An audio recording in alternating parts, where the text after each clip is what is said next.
Muy buenos, hoy vamos a meternos de lleno en un análisis con una perspectiva, la verdad, muy particular sobre la situación política actual en Colombia. Vamos a bucear en una fuente que interpreta todo lo que ha pasado recientemente desde una óptica marxista y veremos cómo va construyendo su argumento, paso a paso.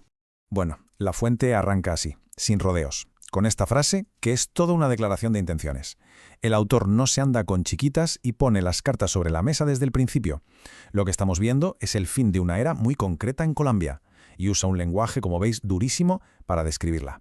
A ver, para que no nos perdamos en este argumento, que es denso, lo vamos a ver en 5 puntos.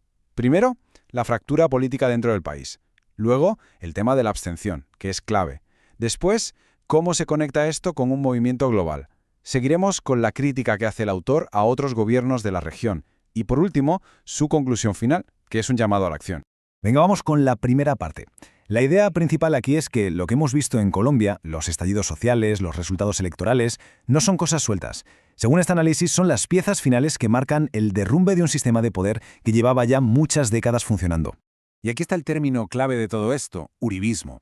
Ojo, porque para el autor esto no es simplemente un movimiento político alrededor de una persona, no. En su lenguaje es todo un sistema que defiende los intereses de una élite económica muy específica, el gran capital y los grandes propietarios de tierras, todo ello dentro del ala conservadora. Vale, y estos son los momentos clave que el autor pone sobre la mesa para construir su argumento. Los estallidos de 2019 y 2021 serían la chispa, la elección de Petro en 2022 la consecuencia directa, y las elecciones que vinieron después, las territoriales y las de juventudes, son para el autor la prueba de que la crisis de ese sistema político sigue su curso. Aquí el autor básicamente nos pinta un tablero político dividido en dos. Muy claro. Por un lado, los conservadores, que él asocia directamente con el uribismo y los intereses de esa oligarquía, y por el otro, el campo que llama liberal o progresista, donde mete a un montón de corrientes reformistas, incluido el petrismo. Esta división es fundamental para entender el resto de su análisis. Vamos ahora con un tema que para el autor es, de verdad, el meollo de la cuestión: la abstención electoral. Su argumento es que no es apatía, es una protesta, una declaración política en toda regla. Y esta es la idea fuerte de esta parte. O sea, que la gente no se quede en casa por vagancia o porque le dé igual. No. Según esta visión, es un portazo en las narices a todo el sistema. Un rechazo a las elecciones como método, al Parlamento como institución, a lo que él llama, en bloque, la democracia burguesa. Para apoyar esta idea, el autor tira de datos. Fijaos en este primero, el de la abstención en la elección presidencial.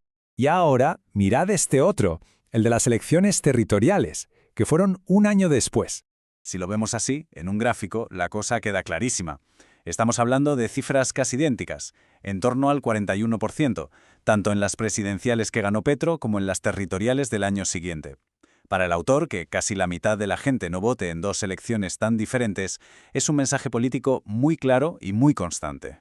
Pero esperad, porque esta es la cifra que el autor usa como la prueba del algodón, el remate final. Un 87,21% de abstención en las elecciones a los consejos de juventud. Una barbaridad. Para él, esto es la demostración definitiva de que la gente más joven, sobre todo, ha desconectado por completo de los canales políticos de siempre. Vale, y ahora salimos de Colombia. Porque el autor no ve esto como algo local, ni mucho menos. Lo enmarca dentro de una ola de descontento que, según él, está recorriendo el mundo entero. ¿Y quiénes son los protagonistas de este movimiento global? Pues según el texto, es una mezcla de trabajadores, jóvenes, la generación Z, gente del campo y de la ciudad. Pero lo que de verdad les une a todos, según el autor, es una desconfianza total hacia toda la clase política tradicional, ya sea de un color o de otro. Y para que veamos la escala de la que habla, el autor nos pone ejemplos de un montón de sitios, desde Europa, con Francia, Italia o Inglaterra, hasta América Latina, África o el sudeste asiático. Él traza una línea que conecta todas estas luchas como si fueran parte del mismo impulso revolucionario a nivel mundial. Bueno, y aquí el análisis se pone, digamos que peliagudo. Entramos en la crítica a ciertos países de América Latina que suelen asociarse a la izquierda. Atención a esto, porque es una de las afirmaciones más potentes de todo el análisis. El autor rompe totalmente con la narrativa habitual.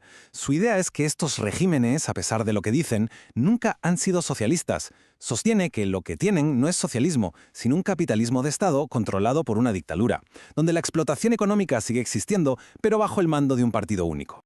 Y lo curioso es a quién culpa el autor de esta supuesta confusión. La lista es para alucinar, va de un extremo a otro del espectro político. Acusa desde la izquierda más tradicional hasta el imperialismo y la derecha mundial. Según él, todos, por sus propios motivos, ayudan a ponerles una etiqueta equivocada. Entonces, ¿a dónde quiere llegar con todo esto? Pues a que la caída de estas dictaduras capitalistas, que él da por hecha, no será el fracaso del socialismo, porque según él nunca lo fueron. Al contrario, su colapso, en su opinión, será una lección que empujará a las masas hacia lo que él considera un verdadero marxismo revolucionario. Y con esto llegamos al final, a la conclusión de todo este razonamiento, que es básicamente un llamado a la acción, muy directo. Esta frase lo resume todo. Es un rechazo frontal, sin matices. La idea no es intentar arreglar el sistema, sino directamente no tenerle ni un ápice de confianza. Esas 3 exclamaciones al final lo dejan bien claro, ¿verdad? Buscan transmitir la intensidad de esa ruptura. Entonces, si se rechaza el sistema electoral, ¿cuál es la alternativa? Pues para La Fuente, la respuesta está en la base. Poner el foco en que sea la propia gente, las masas, la que se organice, se defienda y tome el control de su destino, totalmente al margen de las instituciones que ya existen. Y este sería el mapa de ruta final que propone el autor, en 3 grandes pasos. Primero, organizarse a nivel mundial. Segundo, tomar el poder para crear un gobierno de otro tipo. Y el objetivo último, el final del camino, acabar con el sistema capitalista para siempre. Y cerramos con esta pregunta, que en el fondo es la gran cuestión que plantea todo este análisis. El autor da su respuesta, claro, una respuesta muy concreta, pero la pregunta queda ahí flotando y nos hace pensar en qué alternativas aparecen cuando cada vez más gente deja de creer en las reglas del juego político de siempre. Muchas gracias por habernos acompañado.